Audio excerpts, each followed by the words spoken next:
Si Kevin Kiambao, isa sa mga rising star ng ating Gilas Pilipinas na naglalaro sa Korean Basketball League, ay target maglaro ngayong July sa NBA Summer League. Mahalin tulad ba kay Kai Sotto? Well, kanina lang naglabas ng balita ang Tiebreaker Times patungkol sa pag-iensayo ni Kevin Kiambao sa USA para sa spot nito sa NBA Summer League ngayong 2025. Ayon sa ilang source, baka pa si Kevin Kiambao ng president ng Sono kupunan nito sa Korean Basketball League. So suportahan din si Kevin Kiambao ng dalawang kilalang sports company sa Pilipinas. Wala namang epekto sa karir ni Kiambao ang plano nito na maglaro sa NBA Summer League dahil under pa rin ito ng kontrata ng Sono Sky Gunner hanggang 2027. Talagang full support lang talaga sila sa pangarap ni Kiambao na maglaro sa NBA Summer League. Ayon pa sa report, walang bearing ang paglalaro nito sa NBA Summer League para sa ating Gilas Pilipinas dahil sa August pa naman ang laro at July naman ang NBA Summer League. At pwede pa itong humabol kung gusto nitong maglaro din sa ating Gilas Pilipinas. Kasama naman siya sa lineup na gagawin ni Coach Tim Cone. Pero ang tanong dito, kung sakaling maglaro si Kevin Kiambao sa NBA Summer League ay anong kupunan kaya siya na babagay o pwedeng maglaro sa NBA?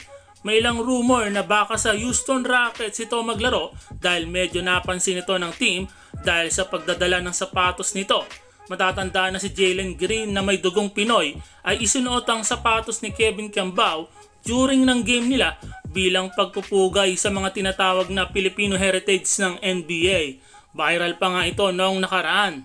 Ayon naman sa Enquirer.net, last year pa, gustong-gusto daw talaga ni Kevin Kiambao na makapaglaro sa NBA kahit sa NBA Summer League lang para sa development nito. Pero wala pang kupunan o wala pang team. Maaring sa Houston Rockets o maaring sa Orlando Magic din na pinaglaruan noon ni Kai Sotto. O maaring ding sa Sacramento Kings dahil andon si Coach Jimmy Alapag na isang player developmental coach, o baka magulat tayo sa Los Angeles Lakers pala. Malay natin. Assuming na makapaglaro nga si Kevin Kiambao sa NBA Summer League at may isang kupunan sa NBA ang paglaruin siya, mabibigyan nga kaya ito ng minuto o paglalaruin kaya siya? Matatandaan ng isa pa nating kababayan na si Kai Sotto na nakapaglaro na sa NBA Summer League ay bihira o limitado lang ang minuto nito sa Orlando Magic. May dahilan naman din kasi.